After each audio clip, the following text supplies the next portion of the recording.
Financial leadership is changing. CFOs no longer record history, they make history. This podcast will help you become a better leader, strategic thinker, and digital visionary. Welcome to Secrets of Rockstar CFOs, the ultimate podcast for chief financial officers. Follow along as Jack McCullough engages in exciting chats with accomplished CFOs, learning how they overcame obstacles and positioned their companies for the future. Here's your host, Jack McCullough.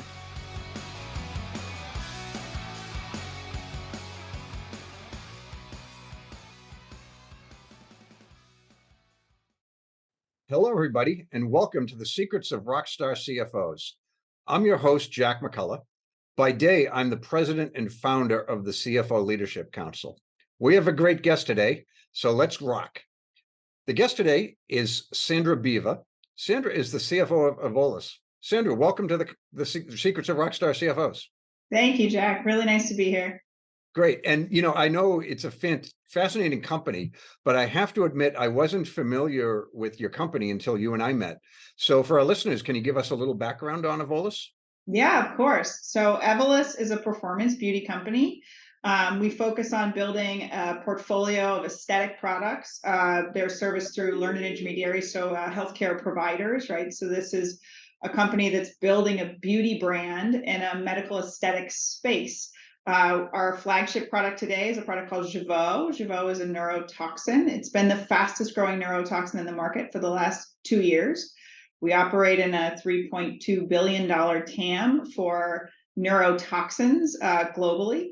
And we recently announced the license of a dermal filler line called Evolus that we will launch in 2025. Okay, fantastic. And I apologize, I mispronounced your company name. And it's not like I wasn't coached to pronounce it correctly or anything like that. So, but anyway, I'd like to, before we get into your professional career, I want to talk, sort of a little bit about your life before being a CFO. And one thing that for me was kind of exciting, you're a graduate of UMass Amherst. I am. Are you a New Englander like me? I am raised in Chelmsford, Massachusetts. Went to college out at UMass and then moved to California for a few years.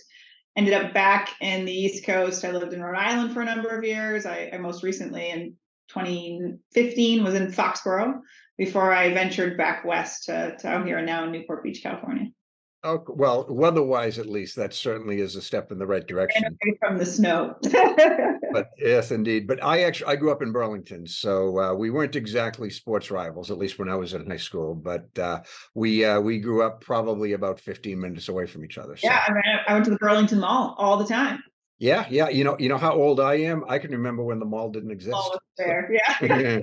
So actually, my older sister Ken, I'm not sure if my memory's accurate, but she definitely was like, yeah, I remember when it was just farmland. So, yeah. But anyway, so I'm now officially excited because you're my first guest with Massachusetts roots. So, but anyway, I'd love to learn a little about your career journey. And you graduated from college. What was it about finance and accounting that sort of was intriguing to you? I actually started with business in high school. So, I was pretty locked in on it before I even got to college. I was in a club in high school called DECA. It's the Distributed Education Clubs of America. And we basically compete on like marketing plans and business plans. And really, I joined because if you got to the state level, you got to go to the Cape for a weekend with all the other kids and not a lot of chaperones, right? And that's how it started, but it certainly became a bit of a passion of mine, even as early as my high school years. I was the president of the club for a couple of years in high school, and then I actually started interning in investor relations when I was in high school as well. My mother was in investor relations. It actually very funny full circle story. I interned at Staples for the then head of investor relations, Sam Levinson. He now works for me as an advisor here at Evolus. 30 years later, right? So yeah. You were in investor relations at like 17 years old or something? I was 17 years old, and I was doing, Tom Stemberg was the CEO at the time, and I was doing investor shows at store tours and like organizing them and doing all the scripting and all that kind of stuff and analyst calls, and yeah, it was great. You know where I worked at 17? Burger King, okay? So anyway. At 17, though, you don't appreciate how cool of an experience that is, like how great of an opportunity that is. I ended up working in their summer strategy group for a bit there, and I was studying business in college. And so it all just kind of stayed together. I stayed in summer internships all through college as well, also at Staples. And then I ended up working for a nonprofit organization called Action when I got out of college that did microlending for emerging businesses, mostly immigrants out of San Diego. Actually, I was living in San Diego at the time. And it just, this felt like the right place for me. I really enjoyed what I was doing. I had an aptitude for it. I like numbers. And the career kind of continued to evolve from there. I actually worked for an investment bank here in LA, in their accounting department called Trust Company of the West for a few years before venturing back east and ending up at a gaming company called IGT, International Gaming Technologies, actually in Providence, Rhode Island. Was there for 17 years. It was GTech when I started. They acquired IGT in 2015, rebranded the whole company, and moved me to Las Vegas to take over as CFO of the acquisition case. It was a $14 billion acquisition. So it was the biggest acquisition the company had done, doubled their size. And I did that for 4 years before landing at Experian here in Southern California. Okay, you had certainly an interesting journey, and I like the fact you had an aptitude for something at late teenager, early 20 type of years. I'm almost 60 and I still haven't figured out something that I have a good aptitude for. So good for you that you discovered something that you liked and were good at a pretty good age. So, but cool. So that's a great journey, and thanks for that recap. But it's such a different, those companies you worked for are very different from the one you're working for now.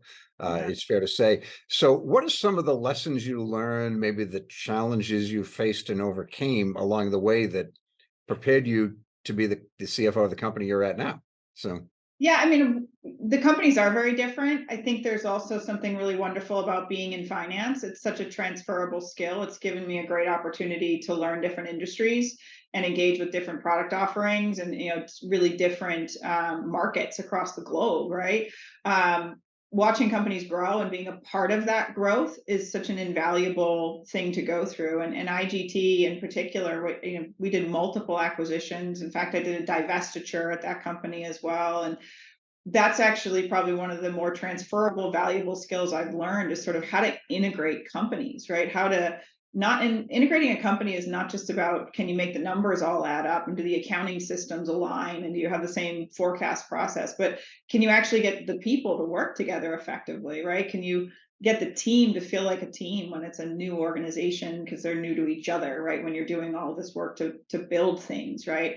And here at Evolus, right, we're small, but we have these great aspirations of being a bigger company, and having all of that opportunity at IGT and then at Experian. And I was at Experian for 3 years and 3 acquisitions in 3 years, right? So being able to learn how to not just see an opportunity, but actually realize that opportunity all the way through to execution, it's given me a great kind of background to come into a company that we're ready to build. okay, fascinating. So yeah, because there was a time like a CFO could function effectively in any industry. And that's because it was the era that the best accountant in a company might become the CFO. But now with the job focused on strategy and leadership, it's a little bit more nuanced to go, not only, even company to company, it's very different, but you actually shifted different industries altogether. So Yeah. I was lucky coming into Evolus. Like, we have one product right now. That Mhm. helped me on the learning curve, having one product right now. Because to your point, the medical industry is its own animal, right? And being from the Boston market, obviously very big biotech infrastructure there, like understanding the process for launching a pharmaceutical or launching any medical product is something completely different than a slot machine or a data asset, which is what I was doing in my previous careers. Really fortunate to have a super talented chief medical officer here who's just been a wealth of information and been great at getting me up the learning curve. Yeah, that's the name of the game. If you can have somebody like that that can sort of show you the ropes that you wouldn't necessarily, learn from the world of finance and accounting. I tell CFOs, you're not going to be good at your job if, sitting at your desk. You got to walk around, meet people, learn the business. So, Probably 2 weeks at work, I went on the field. Right. I want to meet the customers. I want to see what they do with our product. I want to understand how this thing works. And, it's a neurotoxin, right? I'd never used a neurotoxin before joining Evolus. It wasn't really on my radar of things to do. It's Botox basically. I now go every 3 months. I have an appointment this afternoon actually to go get my toxin done. And it's a fabulous product, right? And you've got to believe and understand what your product is, how it works, why people use it. So that you can really connect to how do you drive value back into the company. Yeah, that's interesting, and it's such a great approach. I mean, I encourage our members, to the extent you can, go on sales calls. Yeah. Understand that you're not likely to be the star of the show, but what they've told me they've learned is sales calls are actually more effective when the CFO is on them. For a number of reasons. One, CFOs just engender trust with customers in a way that, no disrespect meant, but, maybe salespeople don't. But the other thing, it's just very flattering. It's like, wow, we must be an important customer if they're sending their CFO to meet with us. So it's always interesting because I've done a number of, and we do them as ride-alongs, right? So our sales team goes into the office, right? They're going to med spas, they're going to doctors' offices. So it's a ride-along when we go. It's interesting to see how each sales rep will cultivate my ride-along, right? Like what customers do I get to see? And sometimes you get to see the best customers we have because they want to show them the company values them so much. They brought the CFO. And then sometimes I get customers that don't buy from us at all. Because if I bring the CFO, I can maybe convince this customer that they should be buying our product. And I can really actually engage in the sales process and in that conversation with the operations leads of the customer. It's one of my favorite things to do, because you just learn so much interacting with customers. yeah, the company, obviously you take care of your employees and investors, but the company does exist to serve the customers. So Exactly if you right. don't know them and understand them, what's the point? I love the fact that you use the phrase right along, because I was immediately thinking like, going with the cops on a drug bust or something like that. So not quite the same thing. So I'll tell our sales reps that they might like that analogy. yeah, it's sort of the same industry, I suppose. But I want to chat. One thing I've learned over the years is I'd say probably every CFO, and certainly that if not all, almost all of them, have had a highly influential mentor or even multiple mentors along the way. And I'm curious if there's anyone when you look back who, you know, was an impactful mentor to you. I've had a few. I mean, I think you have a long career in this space. You are kind of buoyed along the way by those that support you, right? And it actually started young. I interned young, right? So my mother was such a great influence on me as a professional. She was in investor relations. She gave me that business savvy and that sense of, how do you even operate in a corporate environment? And when I got into IGT, then GTech, there was a CEO there, a guy by the name of Jamin Patel, who was a CFO turned CEO. And he had this great background. He was with KPMG prior to, I mean, we still talk to this day. Like he's just such a fabulous resource. He's such a smart person. And he really gave me a lot of quality business sense. And I'd like to think like as he was growing up in his career, it was, give and take, right? There was a bit of, you're getting some feedback from me, I'm getting some feedback from you, and we're helping each other, like learn new space, new careers, ways to grow. And it just, there's one at every kind of turn, right? Like Alberto Finaro was the CFO that came in for the Italian team when they were bought by Lottomatica. We still talk regularly, just a fabulous person. He's now the CFO at NRG. Jennifer Schultz was the CEO for the North America business at Experian, right? Just these really powerful leaders. Jennifer, she was one of the first real female leadership mentors I ever had. So there was something really special about being able to be in a position of leadership and actually learning from another female leader. No discredit meant to my prior male mentors because they were excellent and they got me a lot of what I learned to get to where I am. But there was something really unique about that relationship and being able to have that opportunity to work with her. Yeah, no, that makes sense. And I do mentor a number of people, men and women, but sometimes there are just issues that I can listen to, but I can't really, that there's just certain experiences I haven't gone through it, and you haven't gone through anything like it, and I think you need to talk to one of your female mentors. But I noticed I'm sorry, go ahead.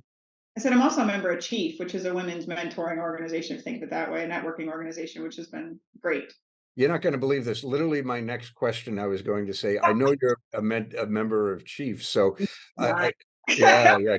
Great minds think alike, or in this case, a great mind and a, above average mind maybe, or a mediocre mind. But are you mentoring any young professionals at this point in your career?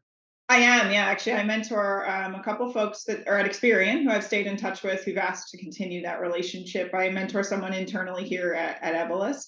And the mentor relationship at Chief, we have a piece of the organization called Core. So it's actually a peer-to-peer relationship. And there's, I think, right now 10 people in my core group.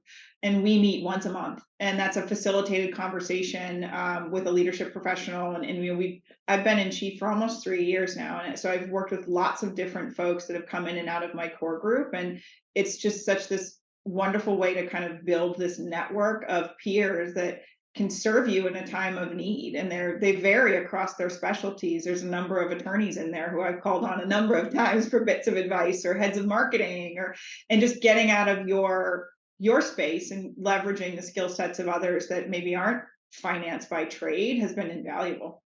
Yeah, some of the most important mentors I've had weren't just people with a similar career path, but a few years older than me. It was people from, different walks of life. And the one thing a lot of them have said to me, and, which I do say now, like when I mentor people, they always just, hey, this was great. Or even if it's just kind of a casual conversation, then I help them out. How can I pay it back? And I just say, help the next person. When somebody asks you, and, as you progress in your career and achieve great things, and I know you will, you're going to be asked for help, and find a way to return the favor.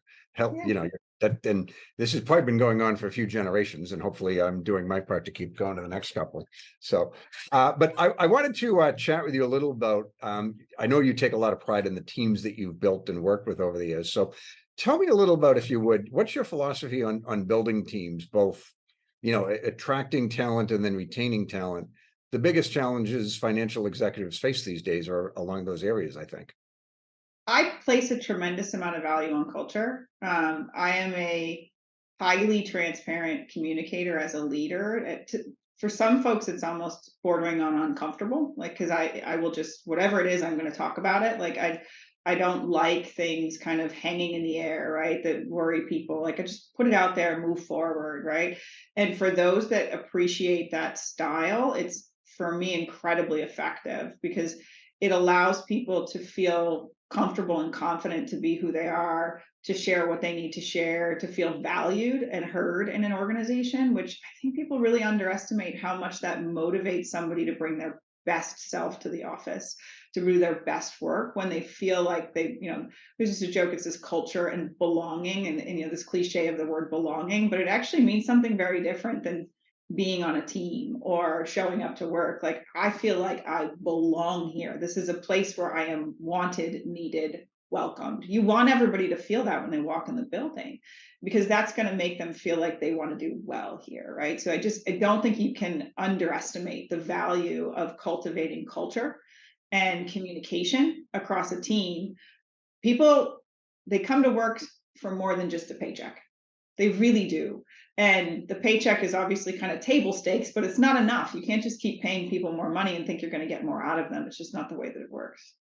Mean, I've heard things even like, if employees have the choice between like a $5,000 bonus, or like recognition and an award. This particular thing that I'm recalling, it was like a cruise. So a cruise for two, so you could take your spouse or significant other, whatever, with them. They oddly, to some people would choose less money, but more recognition and, the inclusion of their partner. I So, mean, yeah. we've built something really special in this company at Evolus with culture, and I say we're maniacal protectors of our culture. We're very selective about talent, because it's not just about, do you have the aptitude and the kind of chops for the job. You have to feel like you're going to actually work well within our environment and our culture and connect with our teams, and we can't afford to disrupt that, because we just feel it's so high value. We require people to be in the office 3 days a week, and I know there's a lot of back and forth about, should people be in the office, shouldn't they be in the office, how should this work? We feel it's incredibly important to creating that human connection that really drives behavior and keeps people engaged. And so we're here. And we do a cultural event once a month. We don't decide what it is. The employees decide what it is. They did a Hot Ones challenge a couple of weeks ago. It was one of the most hysterical things I have ever seen. So have you ever seen the show Hot Ones? where they interview you and you eat hotter and hotter hot wings while you're trying to answer these questions. They came up with all these interview questions. They lined up all the people and they did this hot ones thing with wings. It was hysterical. I've never seen more people show up, more people get engaged, because it wasn't my idea. It wasn't the leadership's idea. It was the team's idea. And we just support them in building the culture the way that they want to build it. That's like a TV show, is watching people It, eat spicy food. Uh, yeah.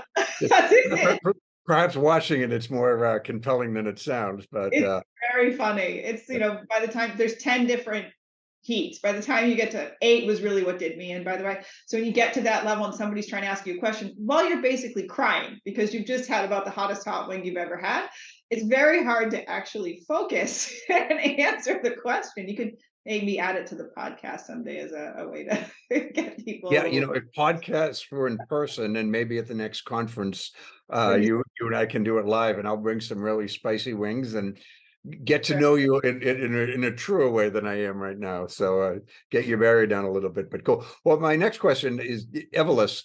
This may be a stupid question given how clearly excited you are, but how'd you come about the role of Evolus? Like what, how did you discover them, and then what was it about the company? Because now it's a great company and a wonderful place to work, but before you come, you don't necessarily know. But what about the company attracted someone like you to go work for them?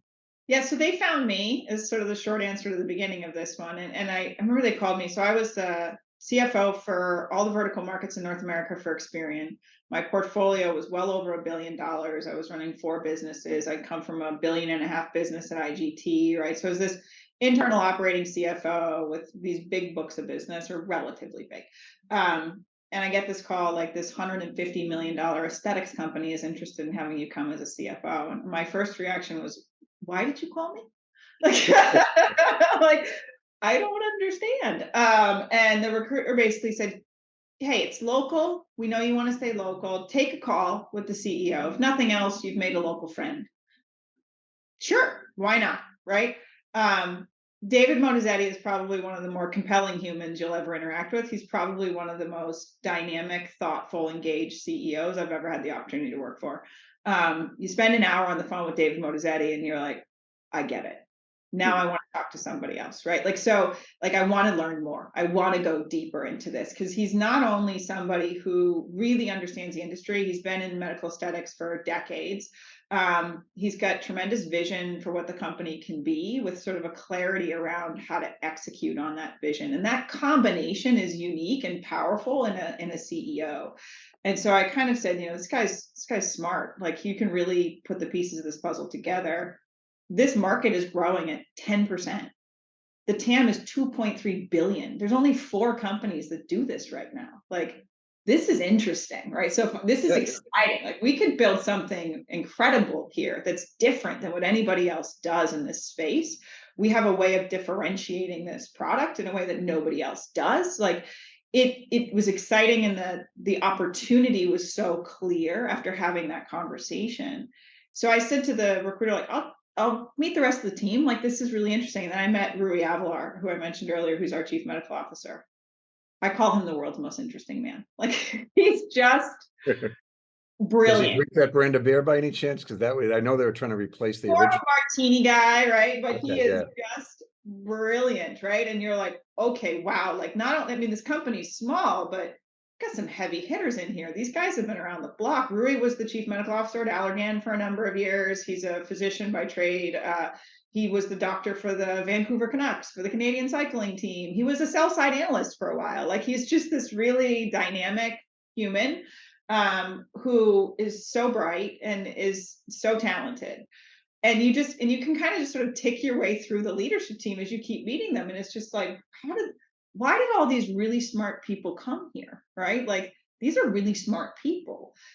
And above and beyond that, I like them. Like, That always helps, right? right? Like, I think I can bring something different to the table that they need, and that together we can do something better than we could have done apart. And that's so unique and special, and like so exciting to be a part of. it was not an easy decision to go from big company to small company in a different, environment. I love being a public company CFO, so getting into that investor facing seat was really enticing for me. But being a part of this team is what, gets me excited to come into this office every day. And it's, you keep stealing my questions before I have a chance to ask them. But I actually was going to ask what your relationship with David is. And, because in some circles, it's considered to be, the most critical relationship in a company. Because if, the CEO and CFO aren't on the same page, which doesn't mean they always have to agree. In fact, if they always agree, there's probably something wrong.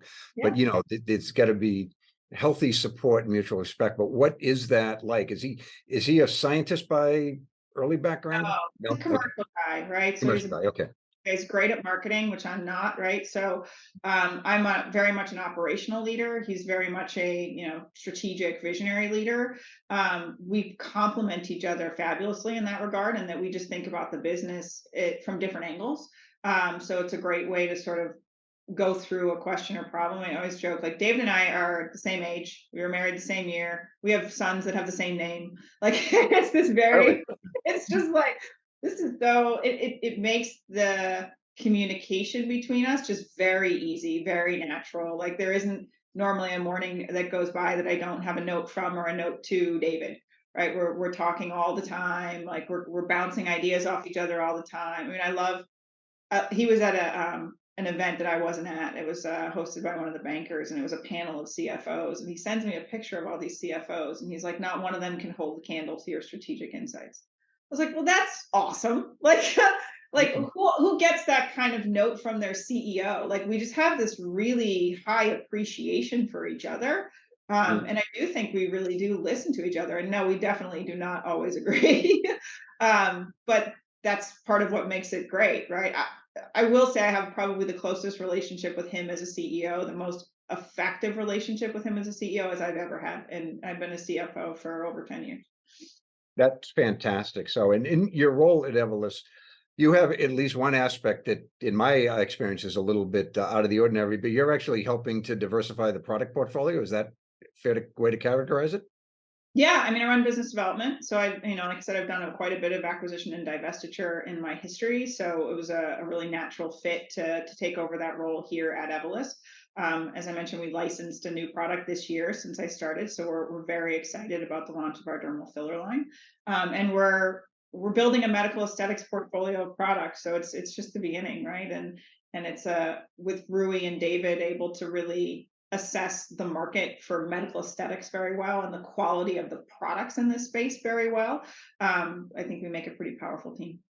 Interesting. That's a rare opportunity. I haven't known a lot of CFOs who also do biz dev, although I believe it's not that rare in life sciences. Is that fair to say? That Yeah, and I mean, I owned it, and so within Experian, when I was a CFO of the businesses that I was there, I did all the support for biz dev for that as well. Although the function itself reported separately, we owned all the business plans, And for me, like, because I've been an operating CFO, execution is so critical. I think sometimes when you have a business development function that is very theoretical in nature, lots of things look good on paper. Actually making them happen inside of a company post acquisition, that's where the real work starts, right? That's where it gets hard. And being a part of the process, knowing the process the whole way through, you can bring those insights really early into the phasing of when you're thinking about bringing on new companies or new products. interesting. So cool. Well, I wanted to ask, you've been a CFO, not 100 years or anything like that, but the role's changed a little bit since your first CFO job. And I'm curious to get your insights on how financial leadership generally, how do you see it evolving going forward? Because there was a time it would go back and forth between old school CFOs, financial reporting, compliance, expense management, and then sort of strategic and operational, which you're kind of on that spectrum of it. But it went back and forth. But I think at this point, it's not going to go back, right? I mean, CFO is a financial and strategic leader, not just an accounting person at this point. But what are your thoughts on it? Now that I've wasted 30 seconds of everyone's time giving mine. So Yeah, I mean, I'm inclined to agree with you. And it is like traditionally the CFO, you're right, used to be the chief accounting officer, right? So that very kind of structured acumen around financial management. And they were a critical piece of reporting the company's results and a important part of the the process to sort of understand the organization, but they weren't as forefront in the decision making of sort of the future initiatives that the company might embark on, I think, as they are today, right? To your point, CEOs and CFOs are now arm in arm, right? And they're making decisions together as opposed to one advising the other in a sort of backdrop fashion. And I think as we get to a place where there's so much consistency, there's opportunities for automation, like within the financial reporting, that just frees up the CFO even more to be more strategic and more engaged in building out other parts of the business. I mean, for me, I actually own all of operations here at Evolus as well. So I have customer experience, I have systems engineering, I have IT operations, I have global insights and analytics. All of our data management is something that rolls up into my organization as well, along with the investor relations, accounting, financial planning, right? And my history steeped in sort of operating structures of companies and in data uniquely positioned me to be able to take on a role of that scope here at Evolus, right? And I don't know that operations is where the CFO role goes as much as biz dev probably is more of where the CFO role goes, and thinking about defining the future. But this whole undertone of automation and AI, and that's going to touch the CFO role as much as any other role in the company. And I think that will force forward the strategy around how a CFO can be a thinker and not just a doer. Yeah, well, it's interesting with all the responsibilities on your own plate. One of my friends told me what makes for a great CFO, and he told me it was a world-class controller or somebody like that. So, but you must have your second in charge must be really good because you're trusting that person with an awful lot. Yeah, I mean, I came in, so when I joined Evolus, we're about 160 people. We're approaching 300 now. I've been here for a year. This company looks Okay. almost entirely different than when I started here a year ago, and my organization is no exception to that. The team that got us to where we were when I joined was a great team, but they weren't necessarily the team that was going to get us to where we needed to be a multi-product aesthetic company with much bigger scale. So I've had the opportunity to really bring in some high quality, high powered talent, and it serves me really, really well, right? I've got a great controller, I've got a great head of operations. I've got my vice president of insights and analytics, right? So I've got this really fabulous team that I've been able to cultivate over the past year. And you couldn't accomplish all the things that you're doing on the strategic front and meeting with customers without, Everybody making says the that. trains run on time, right? Yeah, like, what's the key to success as a CFO? And I'm like, it's talent. It's absolutely talent. It's not me anymore that's going to make me successful. It's my team, right? It's making sure I've got smart people around me advising me, and really people that I trust. Name of the game. Well, CFO job, it's one of the it's time consuming, it's stressful, it's hard on family life. And I'm curious, how do you sort of manage that? Do you I don't even know, do you have children? I And do so too. how do you balance all of those things? It sounds like you had a good role model with your mother. I did, yeah. And everybody says balance is an illusion, right? So I don't know that I actually do. Yeah. Fit them all in. Is it really balanced? I don't know. My kids are getting a little bit older, so I have a 13-year-old daughter and a 16-year-old son. And I try to make sure I make time for myself. And I know that sounds a bit counterintuitive to how do you make time for your family, but I feel like if you don't have this kind of fundamental sense of self-confidence, self-worth, self-love, you're not really any good to anybody else anyways, right? So part of being able to make sure that I'm as present as I can be at Evolus, as present as I can be at home, is making sure I'm doing the right amount of me time too, right? Like, and I think that's actually critical to having any sense of balance, is that you come in feeling grounded. And that means you make time for things that fill your own cup, so that you can fill others. Okay. No, that makes a lot of sense. So, and I have to say, Sandra, a little birdie told me that you are quite an accomplished athlete. And I'd love to hear a little about that. So you do some endurance sports, to say the least, right?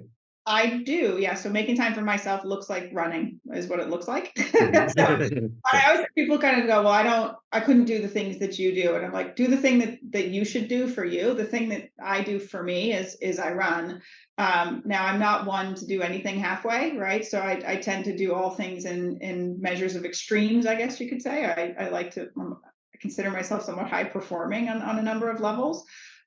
So I run ultra marathons. So I don't just run; I run far and long. I'm an endurance athlete more than I am a performance athlete. Is probably the best way to put it. Uh, Can I interrupt you? I'm sorry, but yeah. I certainly have heard the phrase ultramarathon, but what is that exactly? Anything longer than a marathon technically is an ultra Okay. marathon. So I'd say my favored distance is a 50-kilometer race, which is about 32 miles. But that's sort of like, your vanilla race. I did a race, I'm looking at the calendar, it's about 5 weeks ago now, that was 100 miles. 100 miles. I 100 miles. And I'm I like, wait, can't even I can't drive in a car 100 miles without pulling you know over to how stop often I get that comment? I don't want to drive that. Wow, that's crazy. So how long does it take you to run 100 miles? Took 29 hours. Geez, No, wow. I don't stop. No, I don't sleep. I didn't sit down. Like I ran for 29 hours. Yeah, a night in a hotel or something along the way, right? Wow, Any of that's that. impressive. So, but I feel like I interrupted you. You're telling me about, one of your runs or something? So This is the one I was actually going to tell you about. So yeah, oh, okay. it's this idea of like, I never would have, I think, call it 15 years ago, if somebody said run a marathon, I would have laughed at them. Like I had no aspirations of being a runner, let alone a marathon runner. And to me, that distance was just insurmountable. I couldn't quite get my brain around the idea of running a marathon. So the idea that I now run mostly ultra marathons is sort of I took something, started doing it, and then it snowballed and kind of went into the extreme end of the sport. But I love it, right? It's a way to kind of keep me balanced and grounded. So how do you train to run 100 miles, right? I wouldn't think that the body could run 100 miles a bunch of times during the course of the year, right? So how do you train for something like that? Yeah, I mean the training plan's in the range of 20 weeks, right? And it's a build drop training plan. My max run was a 75-mile week. So you don't run 100 miles to train for 100 miles, right? You do this kind of continuous building of endurance, and then you give yourself a break, and then you build, and then you break. And I kind of say I do the minimum requirement to actually not DNF the race. So I do just enough to finish. I'm never going to win, right? It's this idea that you can do something that you really thought was impossible. Like it never would have crossed my mind. Who can run? Like you said, like people aren't meant to do this stuff, right? No. So somebody kind of said, "Well, I bet you can," and I was like, "I don't think I could." And they're like, "Well, I bet you can." I'm like, "Well, let's find out," right? Yeah. Like, and I like this idea of going beyond my perceived boundaries, right? Things that I think are limits aren't really limits. And I think once you make it past one of those perceived limits, lots of things start to look and feel different. Like things that you thought were impossible, you suddenly start to rethink, well, maybe they aren't. Like maybe I could do that, right? And it's a great feeling to sort of feel like you can tackle things that you once put limiters on yourself about what you could and couldn't do. And they're just not there. It started, I told you I have two kids. My daughter, she's now 13. She was diagnosed with cancer when she was 2. And so when she went through chemo for 3 years, and when she was in chemo, that's when I started running. I needed a way to balance life. Like I needed, and everybody says like I couldn't do that, right? I couldn't care for a child that has cancer, and it's like you can, and you can because you don't have a choice. There's not another option, right? You're going to figure this out, right? But once you get through something like that, you kind of say, well, if I can do that, what else can I do that I didn't think I could do, right? And you can do a lot. You can do a lot more than you give yourself credit for or space for. It's really kind of this mind over matter thing. And in an ultra marathon, it's very much like that. You don't know how many times during 100 miles you definitely want to quit. Yeah. Your whole mindset is like, this is ridiculous. This isn't safe. Everything hurts. I don't want to be out here anymore. And you just the willing yourself to keep going and knowing that you're going to be fine and you're not going to die, like just keep moving. Like it is such a mental game, and so many things in life are. Yeah. So I just have to ask, so what's on your playlist when you're doing all these lonely hours of training? You listen to music or podcasts or anything like that? So No, nothing. it's just you and your body, huh? Wow, that's discipline. So, well, I maybe the next one you can listen to a couple of my episodes of this bring podcast. these along with me next time. Usually I run with friends a lot, so it's a lot of time to talk, but it's also just a lot of time to clear the mind and reflect and just get some fresh air. I love sunrise. I love a run at sunrise. I usually go out a few days a week, right? It's just a great feeling. That's fantastic. And I bet, I was a pretty good athlete, and, nothing special at all, but, obviously you've got something in you it's driving you to make you a high performer. But does this, help you in your career, do you think? I mean, just having this Absolutely. other outlet that's you and only you, right? Yeah. I mean, I'd say there's two things through this that have been really impactful for me professionally. One, like, so when my daughter first got sick, right, I was at work, right? I got a call at work and it was get to the hospital, right? And I sort of dropped everything at the office for probably the better part of a month. And then came back a month later. Now I'm a pretty high performing, high intensity person, right? So as you can imagine, I worked pretty hard. I put in long hours. I did a lot of things. And I would get very emotionally invested in my work product. When my daughter got sick, I started gaining a whole different perspective on how much I was investing into things that maybe weren't as important as I was giving them the space and time for. And I got this great perspective about how to balance sort of what matters and what doesn't matter. And create time for things that you weren't creating time for before by making sure you were prioritizing more appropriately how things fit in terms of your schedule. Like, I gained this tremendous sense of perspective that's been hugely valuable to me. And a lot of that came from building in the right amount of self-care into my time, right? Which was the running piece. So you just get a little more grounded, right? And you don't overreact as easily to things. You don't get upset by so many things. That's a big piece of sort of what I've learned from her being sick and from me taking on ultra running. The other piece is just this idea of limitlessness, right? Like, I look at problems totally differently. I used to look at problems and see all the things that were going to go wrong and all the things that were going to stop me from doing things. And it just flips that whole mindset. You're just like, how do I fix that? Right? Like, how do I get over that? Like, you find ways to make things happen that you previously didn't imagine you could. Yeah, I can imagine. What's your daughter's name? Her name's Kylie. And Kylie is doing well today then? Wonderful. She's 13. She's fabulous. She's a middle schooler, so she's in those really wonderful teenage girl years. Good for her. And, I'm sure the older brother thinks Kylie's a pain in the butt, but, when they're in a few years, when they're both in their 20s, he's going to really like having a slightly younger sister who has a lot of friends at her age to hang out with. So they get along. I mean, they're normal siblings, right? So they bicker, but they get along surprisingly well. We've moved a lot, right? So we were in Massachusetts, and we were in Vegas, and then we were in California. I think that breeds a connection within your family. That's a bond that's a little bit stronger than I think if you stayed in the same place the whole time, because we are the constant for each other, and so we're very close as a family, which is really nice. that's what it's all about. So cool. Well, this has been a great conversation. And as we wrap up, I know that you mentioned earlier that you serve a mentor and the pride you have on your team. But as we close, I wonder, do you have any advice you'd like to share with the next generation of CFOs based upon what you've learned and what you see coming down the horizon? I think for me, like, as a kind of high intensity, high execution person, remember to listen. Don't be so focused on everything that you need to do and what your team needs to do, but that you shut out the things that are going on around you, because they give you very valuable lessons.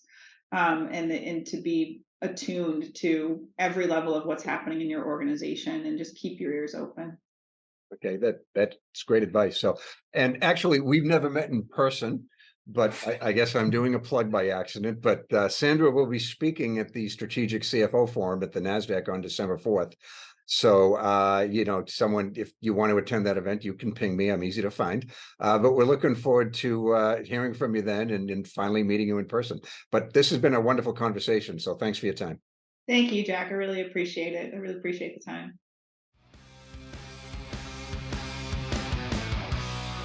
Thank you for listening to this episode. To continue your exploration of this role that focuses on strategy, leadership, finance, and technology, Listen to more episodes of the show at rockstarcfos.com. Join this revolution, episode by episode. Push yourself to achieve great things and unlock the best opportunities available to you. CFOs are creating a legacy, and it's time for you to leave your own unique imprint on the world today. That's all for now. See you on the next one.